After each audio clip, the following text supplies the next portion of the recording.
Good afternoon, everyone. Let's proceed with the next milestone in the evolutionary journey of human civilization, that is Copper Bronze Age. Now, to understand what happened and what's changed in this particular age, we must have a quick recap from the Mesolithic onwards.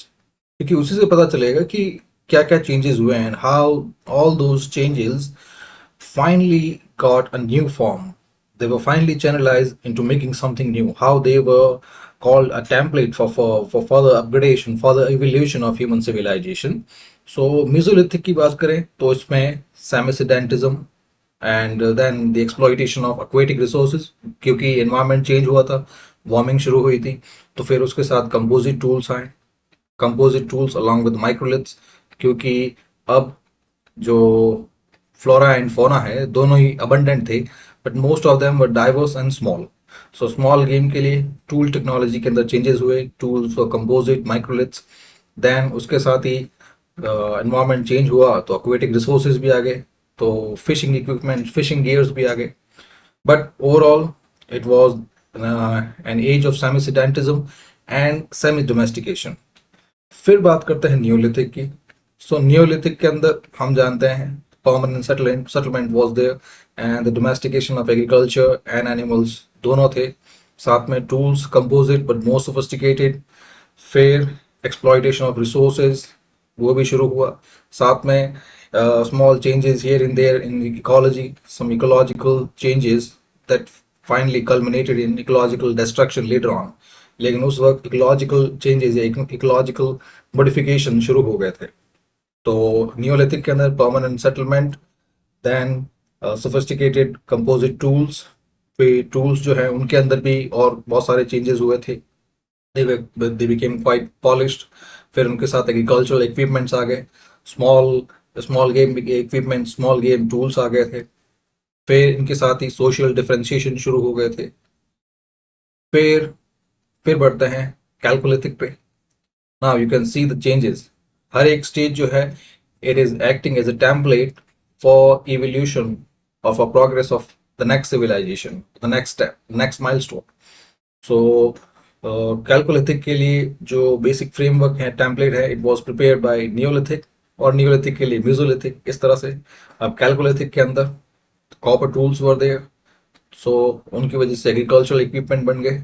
साथ में weapons भी आ गए. Weapons की वजह से कैलकुलेटिक के अंदर एक न्यू चीज आ गई, वॉरफेयर. वॉरफेयर के साथ ही एक और न्यू चीज, ट्राइबल कन्फेडरेसीज. क्योंकि ये कैलकुलेटिक में आपको बताया था कि किस तरह से पॉपुलेशन जो है वो अब दे नाउ प्रोलिफरेटिंग, और the proliferation of population it was followed by differentiation.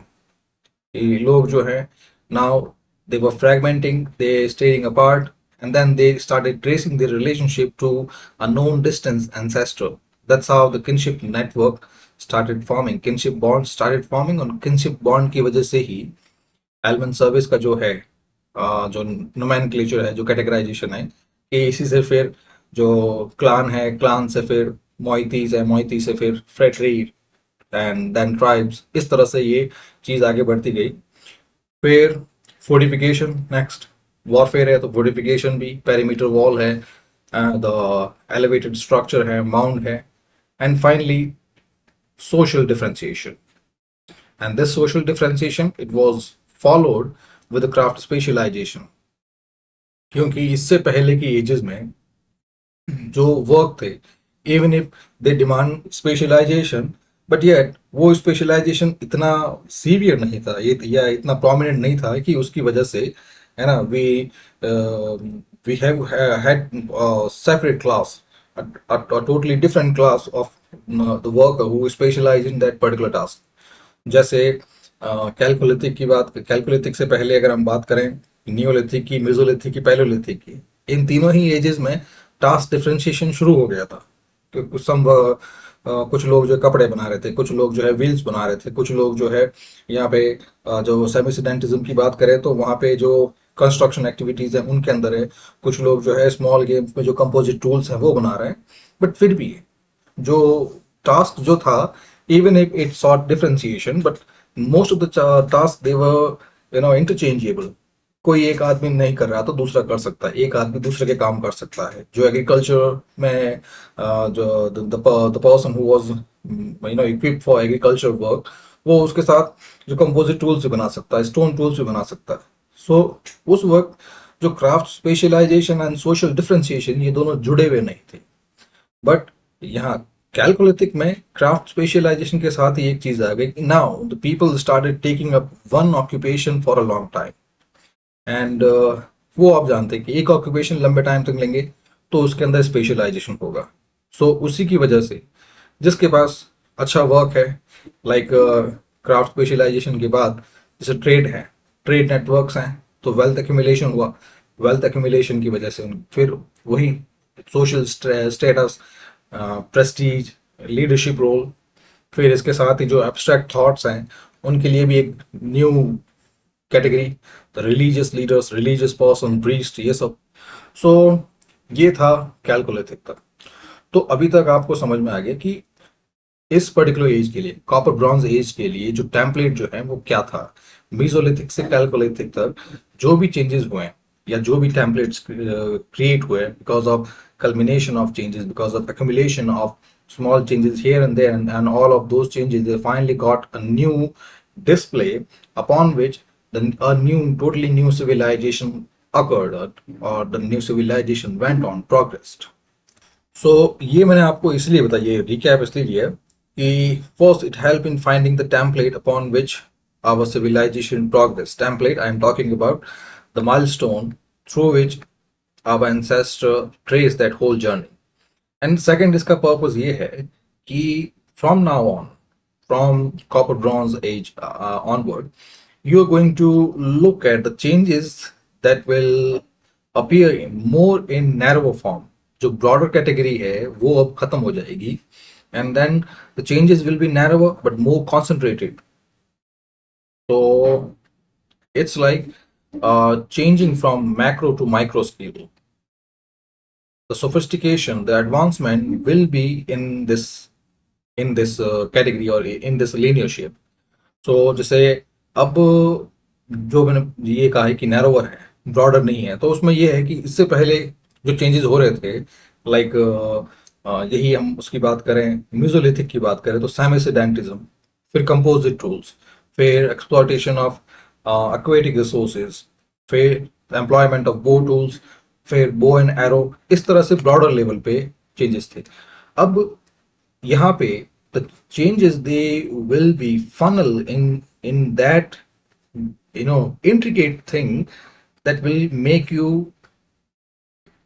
make the whole civilizational gesture appear like it has been picking up the threads. It has been picking up the grains that are scattered here and there. So all इसको और simple करते हैं, इसका मतलब ये है कि अब जो चेंजेस जो हैं वो माइक्रो स्केल पे होंगे। So first change is shift from stone tools technology to metal based civilization. So copper bronze के अंदर अब stone tools जो हैं they have been completely replaced by metal, और still यहाँ पे copper bronze जो है it is separate from the chalcolithic. Chalcolithic के अंदर the stone tools and metal tools both were existing simultaneously, but इस age में there is a complete shift from stone to metal tools. फिर उसके बाद यहाँ पे the second change is the emergence of urban civilization.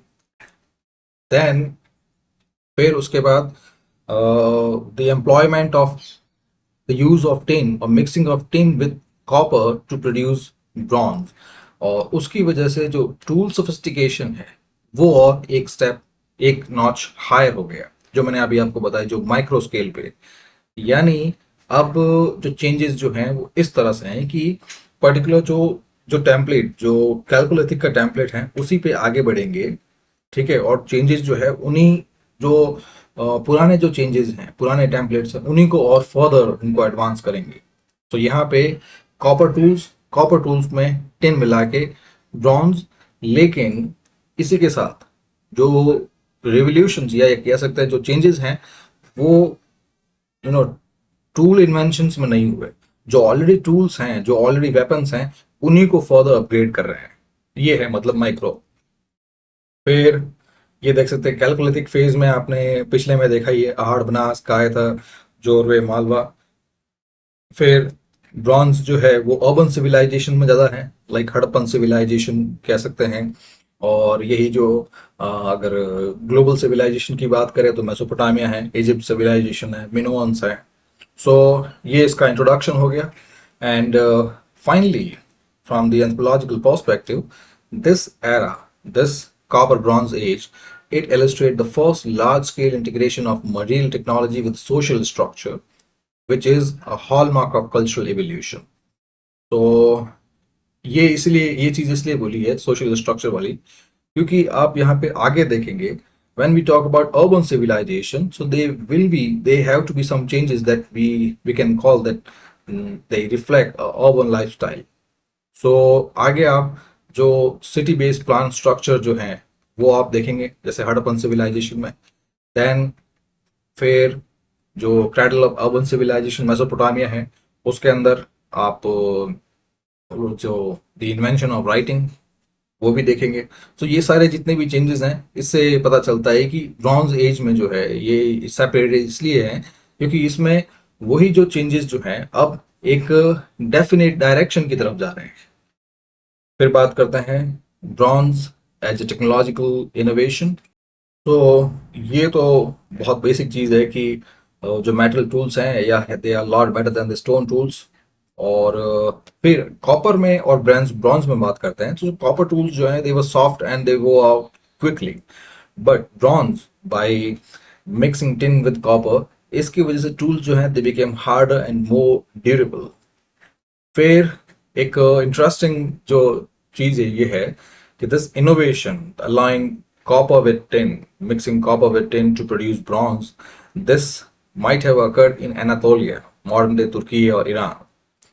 फिर India की बात करें तो इंडिया में कोई प्योर ब्रॉन्ज एज कल्चर नहीं है, बट कैलकोलिथिक साइट्स हैं लाइक दैमाबाद महाराष्ट्र जो है, और उसमें हड़प्पन इन्फ्लुएंस है। यानी पिछले वाले जो वीडियो है कैलकुलेट उसमें आपने भी ये देखा होगा कि दैमाबाद के अंदर ये दिस साइट इज यूनिक, इसीलिए क्योंकि इसके अंदर कॉपर ऑब्जेक्ट के साथ साथ ब्रॉन्ज ऑब्जेक्ट्स भी मिले हैं, ब्रॉन्ज आर्टिफैक्ट्स भी मिले हैं, which suggest that it might have been influenced by the proximate Harappan civilisation. फिर बात करते हैं कि ब्रॉन्ज टूल से सिविलाइजेशन आगे कैसे बढ़ी। तो फर्स्ट एग्रीकल्चर एंड कंस्ट्रक्शन की बात करते हैं, क्योंकि warfare, social hierarchy and elites के अलावा it is the general people that make up a large part of any civilization, and that these are those pillars that move any civilization towards a definite direction. Kings, emperors, generals, elites, वो sub direction दे सकते हैं, बाकी general populace पे depend करता है कि उनको उस डायरेक्शन में चलना है कि नहीं चलना है। So it depends on a general populace if they take up those changes, if they employ those changes, those advancement, those modification into their day-to-day culture।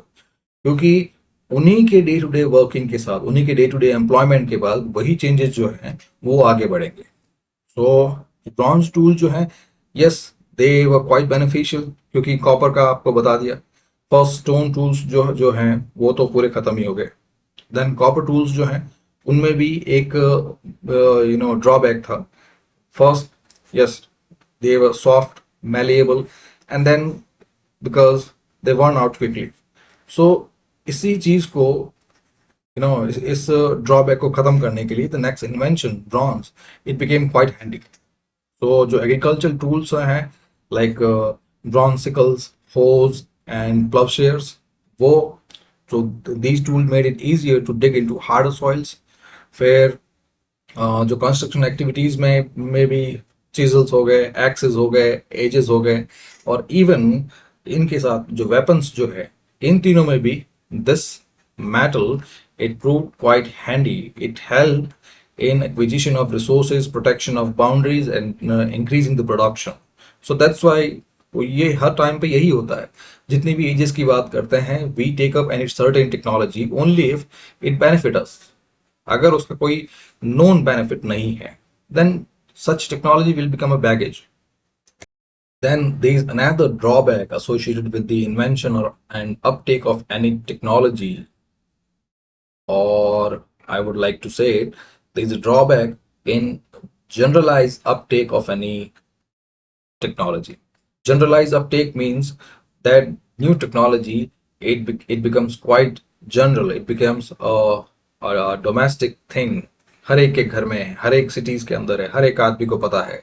सो ऐसे में उस सोसाइटी का क्या है, उस पर्टिकुलर इन्वेंशन का क्या है कि if that becomes a generalise thing, everybody owns that thing, तो उससे क्या होगा कि उसी चीज के जो भी पॉजिटिव एंड नेगेटिव जो है वो चीजें वो सबको अवेलेबल, और वो होता ही है. कोई भी टेक्नोलॉजी आती है तो हर कोई उसको यूज करना चाहता है. लाइक जब ट्रैक्टर आए तो हर कोई उससे अपना प्रोडक्शन बढ़ाना चाहता है. वैसे ही न्यूक्लियर वेपन्स हैं. सो न्यूक्लियर वेपन्स हैं तो उसका एक नेगेटिव यूज भी है, जो अभी आप जो ईरान वॉर के अंदर देख रहे हैं. एंड उससे पहले जो जो इंडिया पाकिस्तान के अंदर स्टैंड ऑफ हुआ था उसमें भी यही है. सो ये जो जो चीज है, when any technology it became so easy, so prevalent, so omnipresent that it seems like a generalized uptake, तो क्या है कि उस चीज का फिर हर कोई यूज करना चाहता है. तो यहाँ पे मैं ये चीज इसलिए कह रहा हूं कि जो ब्रॉन्ज जो है, it was up to and it has been uptaken, it had been uptaken by general populace. और वो इसलिए क्योंकि it had some known benefit. Production बढ़ रहा है, सिक्योरिटी बढ़ रही है, लेकिन साथ में ही यही प्रोडक्शन और यही बेनिफिट जो है ये सब के लिए है ना, everyone, friends and foe alike. तो सिंपल में, so this those benefits they accrue to friends and foes alike. तो यानी अगर प्रोडक्शन की बात करें तो दोस्त दुश्मन जो है सबका एग्रीकल्चर प्रोडक्शन बढ़ रहा है. लेकिन वेपनरी की बात करें तो फ्रेंड्स एंड फोर्स, दो दुश्मन, सबके पास वो ब्रॉन्ज वेपन्स हैं. तो जब सबके पास वेपन हो जाते हैं तो it's like when we have muscles we often flaunt them.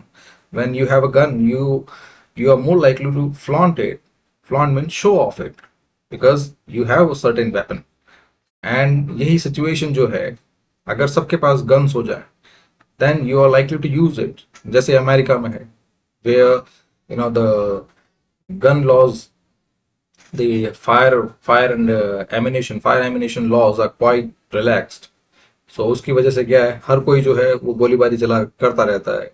और बहुत सारा इंसिडेंट हुआ है जिसमें ऐसे जो लोन अटैकर्स हैं, लोन वुल्फ्स हैं, वो अटैक करते रहते हैं. तो सेम यहाँ भी वो यही है. If you have a certain weapon, then you are going to flaunt it. You have, because you perceive that you have some power, you have some advantage over others. So जो warfare है वो वैसे ही calculative में शुरू हो गया था, but bronze age के अंदर that warfare it became more organise and then it became a matter of territorial defence. क्योंकि हर कोई अगर अपनी बंदूक, अपना ब्रॉन्ज हथियार जो है इसको दिखाएगा, शो ऑफ करेगा, flaunt off, then they are likely to land up in danger. कि अब जो है वॉर सिचुएशन बिकम टेंस. क्योंकि again the same thing, it's not you that possess that solely possess that thing, that weapon. आपके friends and force सबके पास वो weapon है. तो अगर आप जो बंदूक दिखाओगे तो वो भी दिखाएंगे.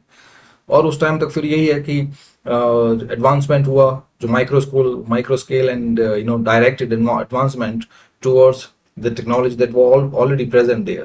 Bronze swords हैं, daggers हैं, weapons हैं, ये सब पहले ही present थे.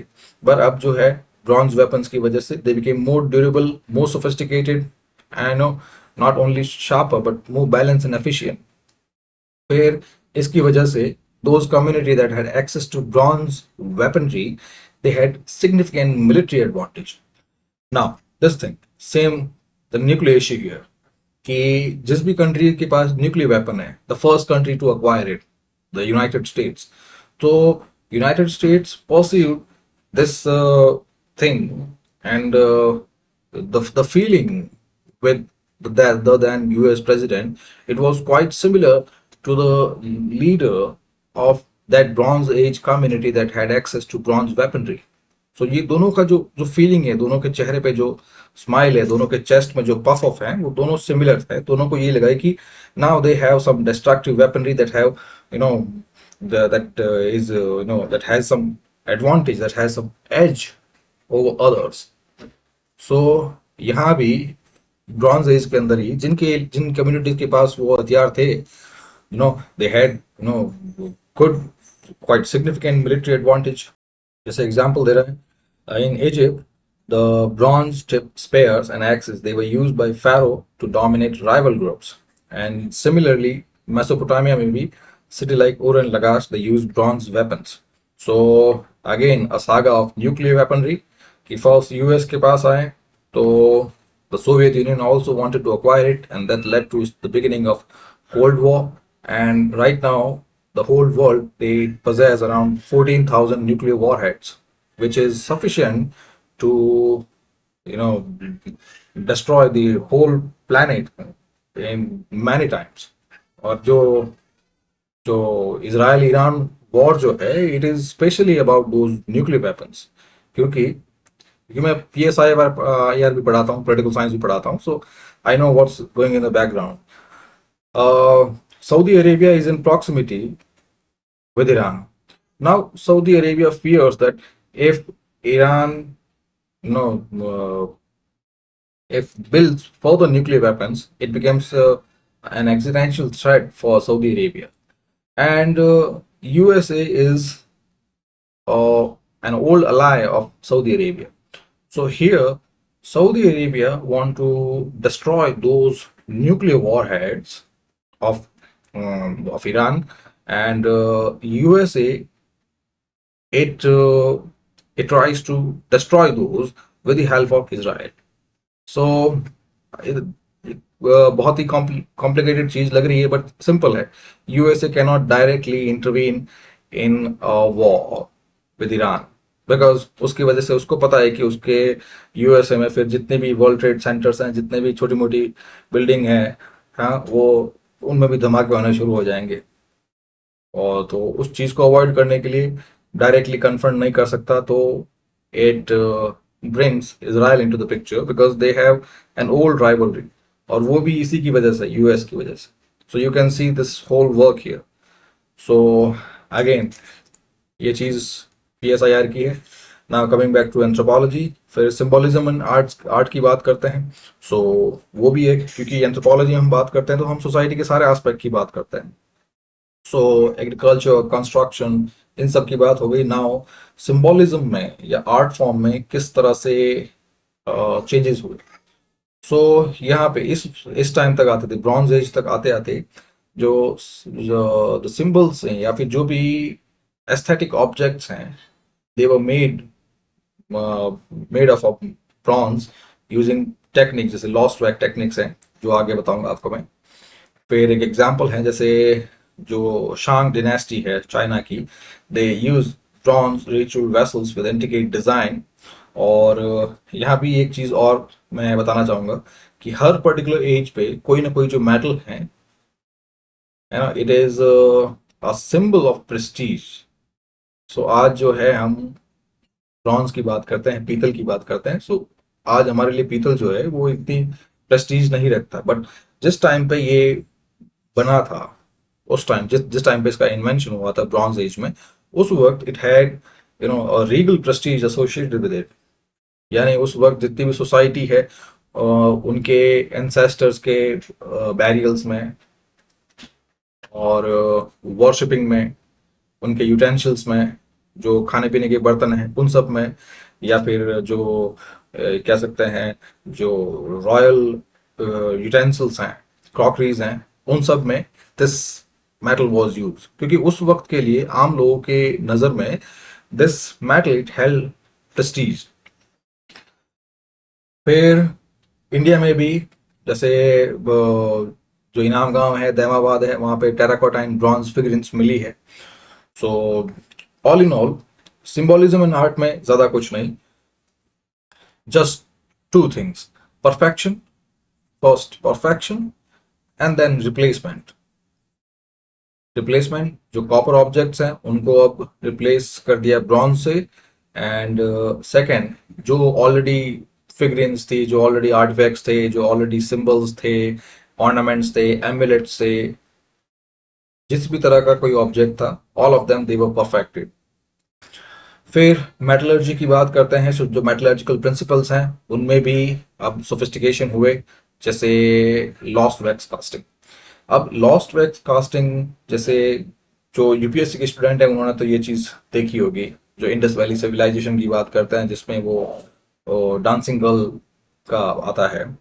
नाउ जो लॉस्ट वैक्स कास्टिंग है, उसमें क्या करते हैं, पहले वैक्स के हेल्प से एक कास्ट तैयार करते हैं।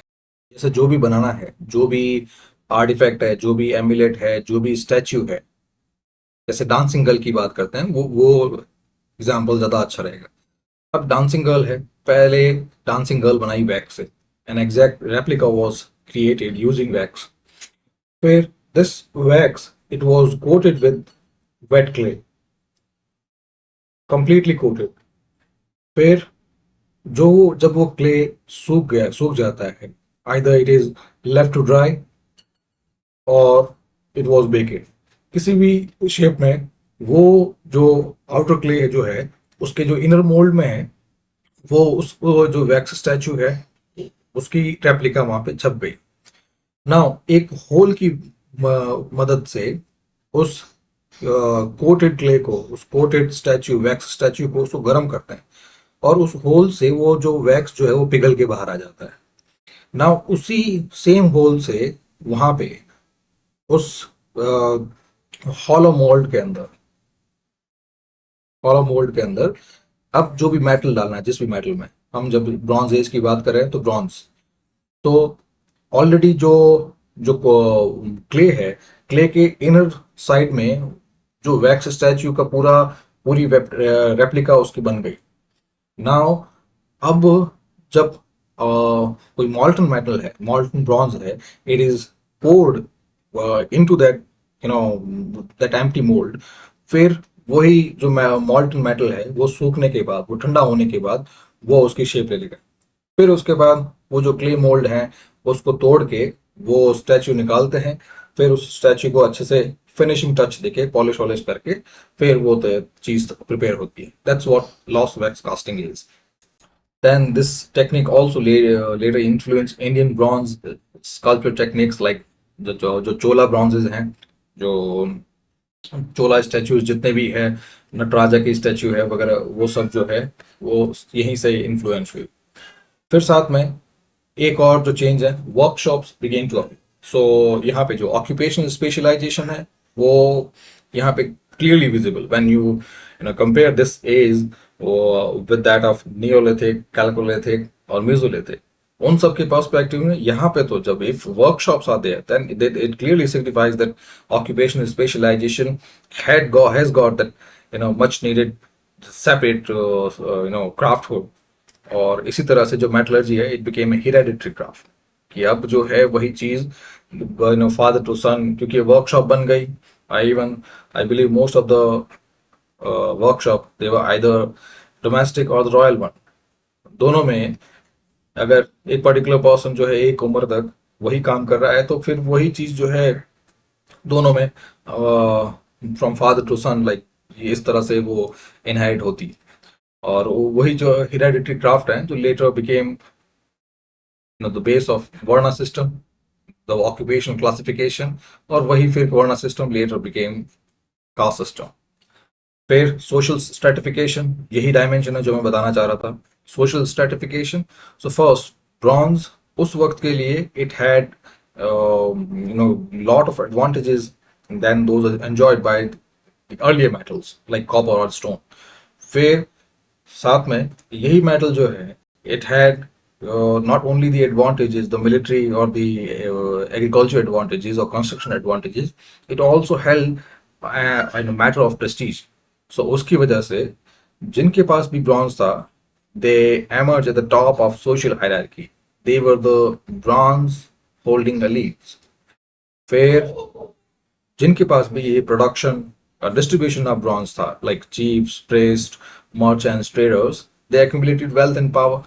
एंड बाकी चीजें तो कहने की भी जरूरत नहीं, जिनके पास वेल्थ एंड पावर है, they have the influence, they have the Prestige, they have the decision making power.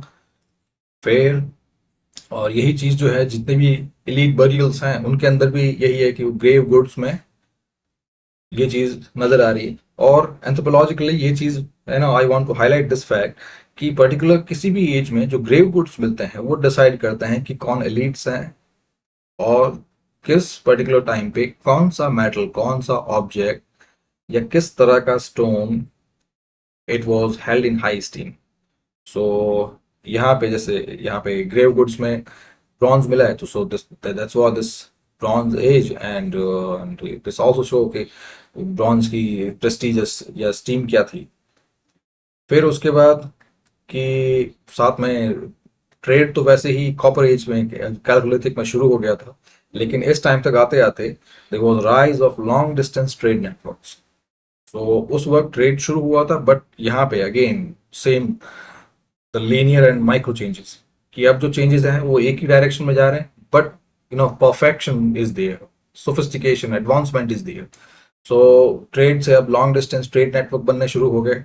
जैसे जो Mesopotamian tin Mesopotamian brought tin from Anatolia and Afghanistan. फिर कॉपर जो है it was brought from India, Khetri mines. फिर Indus valley Civilization was also involve, क्योंकि हमारे पास उसकी जो सील्स हैं वो मिली है। The discovery of Mesopotamian seals in Harappa and Indus Valley in Mesopotamia. So, it suggests a wide trade network did exist between Egypt, Sumer, Mesopotamia, Indus Valley civilization. Now, अब आगे बात करते हैं। So, जब introduction दिया था तब आपको बताया था कि Bronze Age signifies urbanization, the beginning of urbanism. So, urbanism की शुरुआत कैलकुलेटिक में हुई थी, but chalcolithic was more like the beginning. But यहाँ पे इस ब्रॉन्ज एज के अंदर early civilization, early urbanization was clearly visible. As the first Indus Valley civilization है, which was situated around Indus Valley, जो जो फर्स्ट साइट जो है उसकी हड़प्पा, उसी की वजह से हड़प्पन सिविलाइजेशन भी बोलते हैं। बट जो इम्पोर्टेंट साइट्स हैं, हड़प्पा हो गई, ये कह सकते हैं मोहनजोदाड़ो हो गई। फिर इंडिया में भी जो ये जो इंडस वैली सिविलाइजेशन है, ये it goes as south as Alamgirpur in south Aurangabad. फिर अब कुछ की फीचर्स देख लेते हैं, जैसे urban planning and architecture. So Indus valley civilisation famous इसलिए है क्योंकि there is a standardisation that exist in all parts that form any urban civilization. जैसे grid pattern is there. Grid pattern means houses जो हैं वो इस तरह से एग्जिस्ट कर रहे हैं, इस तरह से। ये जो है ये रोड्स हैं at cross section at 90 degree to each other, और इन्हीं के एडजेसेंट जो है यहाँ पे हाउसिंग स्ट्रक्चर्स हैं facing the main road. So इस तरह से ये ग्रिड बेस पैटर्न जो है ये यहाँ पे है हाउसिंग स्ट्रक्चर का। फिर ड्रेनेज सिस्टम देयर, जो पानी है गंदा पानी उन सबको निकलने के लिए proper drainage system was there इन सब के साइड में। देन उसके बाद जितने भी घर बने थे दे वर बेकेड ब्रिक। सो यहाँ पे मड ब्रिक्स नहीं, बेकेड ब्रिक, यानी उन ब्रिक्स को बड़े बड़े जो एल्कोव्स जो हैं या बड़ी बड़ी भट्टियों के अंदर इनको गर्म करके वो ब्रिक्स बनाई थी, which was study and solid. फिर साथ में पब्लिक ग्रेनरीज, पब्लिक बाथ, वो सब भी थे। तो ये सजेस्ट करता है जिस तरह से इसका लेआउट है, overall layout, it suggest that they existed some centralised authority and some public administration, क्योंकि उनके बिना तो इस तरह से एक सिटी स्केल पे स्टैंडर्डाइजेशन नहीं हो सकता।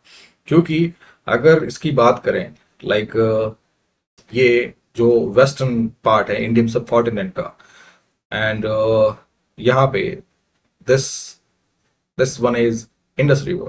So Indus Valley civilization न सिर्फ पाकिस्तान में है बल्कि इंडिया में कश्मीर से लेकर, जो मैंने बताया, महाराष्ट्र के औरंगाबाद तक, ये इतनी साइट्स है। फिर राजस्थान के अंदर भी है, हरियाणा के अंदर भी है, गुजरात के अंदर भी है।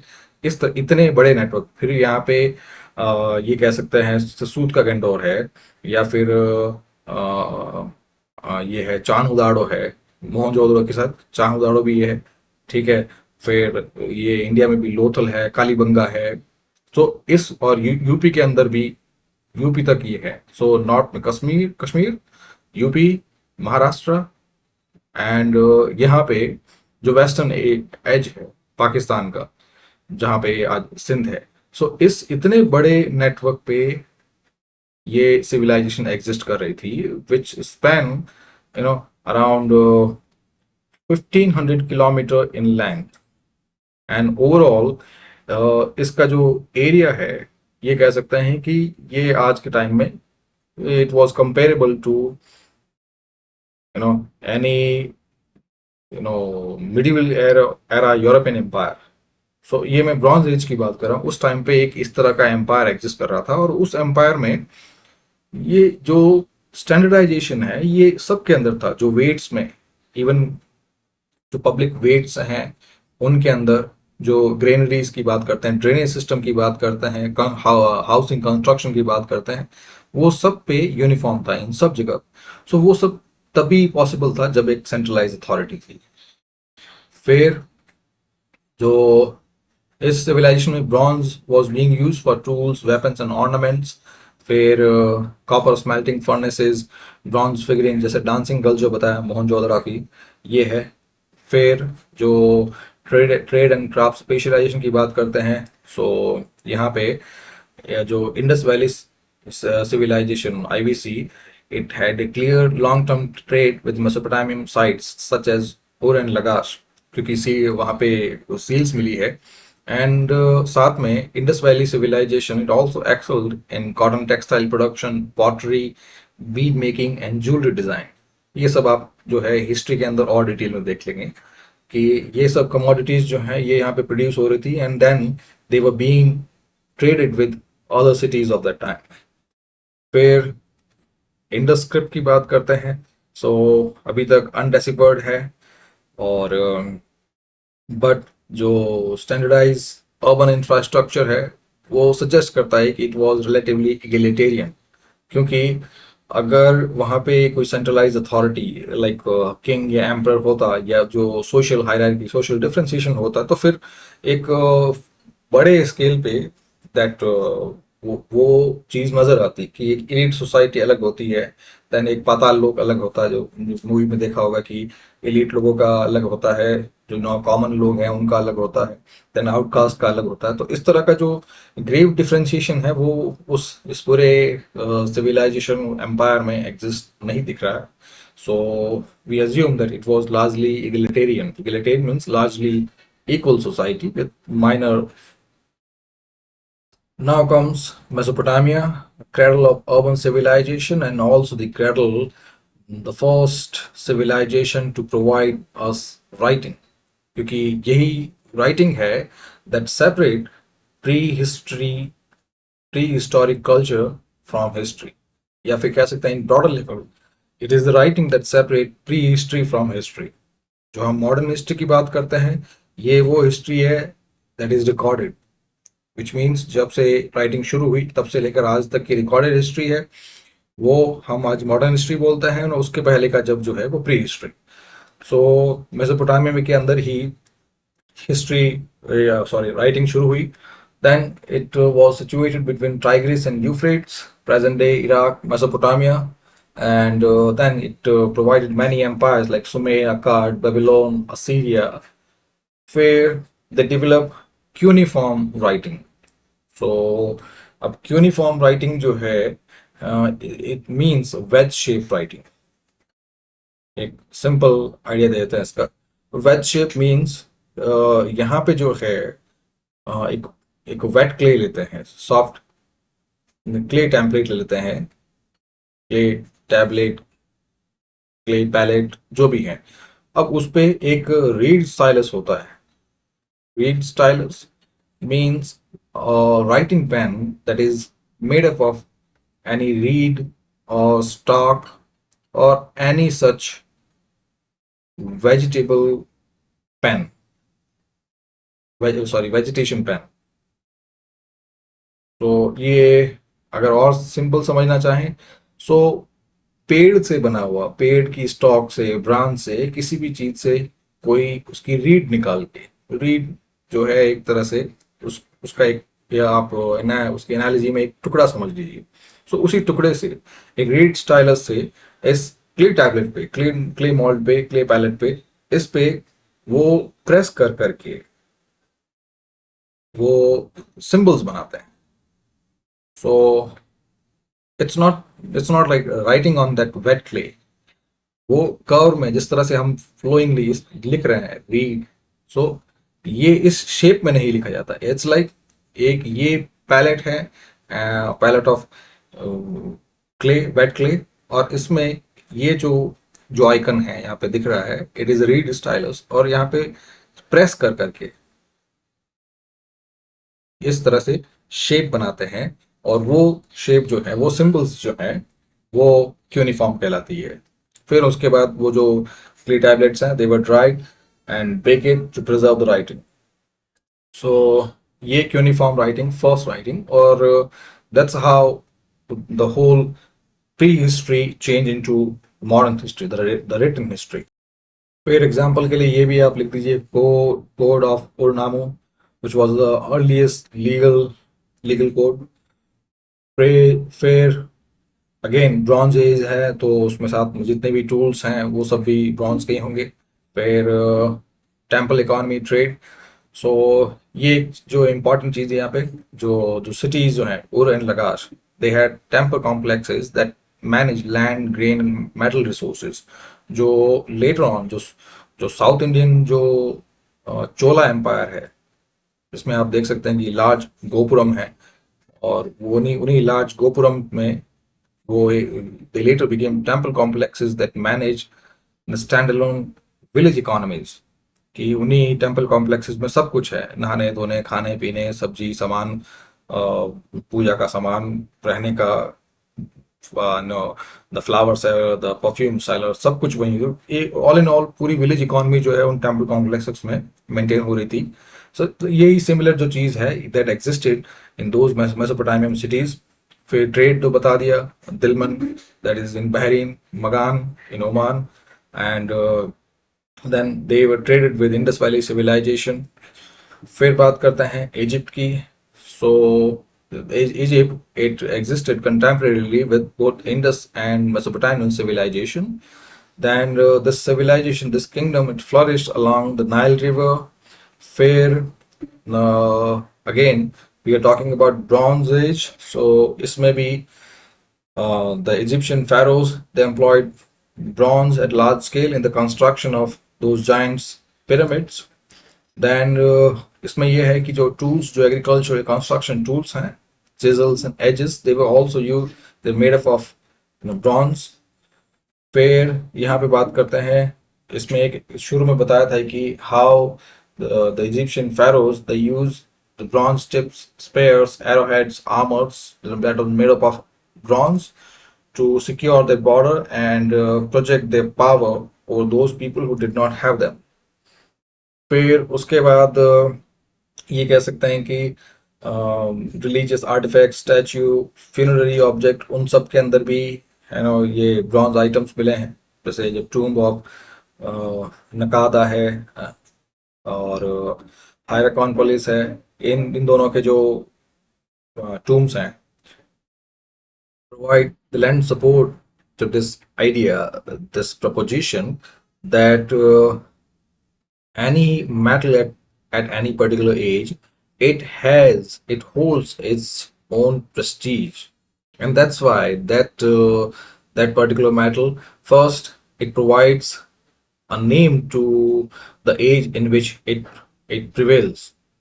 जैसे जिस टाइम तक ब्रॉन्ज एप्लीकेबल था उस टाइम तक ये ब्रॉन्ज एज रही, बट साथ में it also provide ground for social differentiation या सोशल स्ट्रेटिफिकेशन, क्योंकि उसमें those who haves and those who have nots, ये इसमें डिफरेंशिएशन हो जाता है, इसमें स्ट्रेटिफाइड हो जाता है. So it also suggest that society was stratified.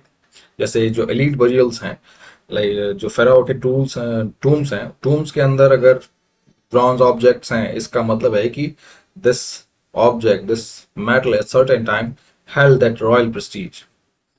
फिर उसके बाद है सेंट्रलाइज गवर्नेंस.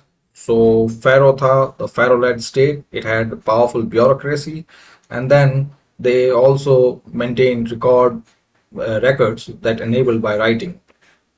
फिर बात करते हैं Aegean वर्ल्ड की. So this civilization, Aegean civilization or the Minoans of Crete, they existed along with the borders of Mediterranean and Aegean Sea. That's why the name.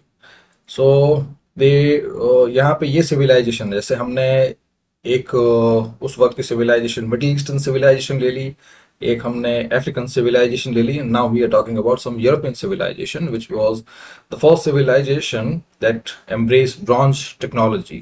So Minoans of Crete, they were there, and this civilization also laid the foundation of later Greek culture, जो हमने जो linear भी script में देखेंगे, कि अभी यहाँ पे देखते हैं. सो first architecture. So Minoans, they built palatial complexes, famously Knossos, the featuring multi-story building, drainage system, and storage facilities. So that's why again we equate Bronze Age with urbanization, clear urbanization. So इन सब पहले भी हमने देखा है कि जो Egyptians हैं, they built pyramids. फिर इंडस वैली के अंदर grid based construction, egalitarian construction, and यहाँ पे इसकी बात करते हैं तो it had palatial complexes, large complexes, जो लेटर ऑन जो गॉथिक स्ट्रक्चर्स हैं, जिन पे जो ब्रिटिश ने भी, जैसे ब्रिटिश में अगर आप आज देखते हैं जितने भी ब्रिटिश बिल्डिंग्स हैं, सब बहुत बड़ी बड़ी बिल्डिंग्स हैं, जायंट स्टैच्यूज, जायंट बिल्डिंग्स. और यही जो जो गॉथिक हैं, या जो कह सकते हैं a fusion of this Minoan and Indo-Saracenic, Indo-Greek structure that later formed Gothic. Yeah, other way around. Gothic owes its the giant palatial structure to the Minoans of Crete. So, in simple, यहीं से शुरू हुए थे Minoan. After Mesolithic, Neolithic, Chalcolithic, and this one Bronze Age, इस time तक आते आते बहुत बड़ी बड़ी बिल्डिंग बननी शुरू हो गई थी, multi storey buildings were there. फिर यहाँ पे अगेन ये कहने की जरूरत नहीं है, maritime trade. So first we are talking about a society that existed on the shores of the Aegean and Mediterranean Sea. So जो लैंड बेस्ड ट्रेड नहीं था, बट मैरीटाइम ट्रेड था. सो यहाँ पे जो दो अगेन ब्रॉन्ज एज जो हैं, they supported a seafaring economy. फिर writing, they develop linear A script. Now अब लीनियर ए स्क्रिप्ट का कंसेप्ट ये है कि इसके अंदर again it is a syllabic script. So syllabic script, इसका मतलब होता है कि सिंबल्स, जितने भी सिंबल्स हैं which have been drawn on a clay tablet, they represent a syllable. Syllable आप जानते हैं, जैसे एक सेंटेंस की जो सबसे छोटी यूनिट होती है वर्ड, वैसे ही जो साउंड है, द वे वी स्पीक, उस साउंड की, फोनेटिक्स की जो सबसे छोटी यूनिट होती है वो होती है सिलेबल. सो एग्जाम्पल आप देख सकते हैं, जैसे अगर आप लोगों को पता हो, कुछ आइडिया हो आपको फोनेटिक्स का, तो मैं ये समझाना चाहूंगा. लाइक ये एक है, नाउ ये जो है एक वर्ड है, फिर इस वर्ड का सिलेबल जो है वो ये है. ये या और सिंपल ले लेते हैं, जैसे का। नाउ ये का जो है, ये एक वर्ड है, और इसका सिलेबल कैसे ये प्रोनाउंस होता है, ये। सो ये आप खुद समझते हैं कि इंग्लिश के अंदर जो प्रोनाउंसिएशन है वो डिफरेंट है, जो लिटरेरी रिप्रेजेंटेशन है वो डिफरेंट है। सो लिटरेरी रिप्रेजेंटेशन, उसके unit word, and then sound या फोनेटिक्स, उसके यूनिट सिलेबल। सो अगेन, तो वापस लीनियर स्क्रिप्ट जो होती है उसके अंदर जो सिंबल्स जो होते हैं they represent any particular syllable.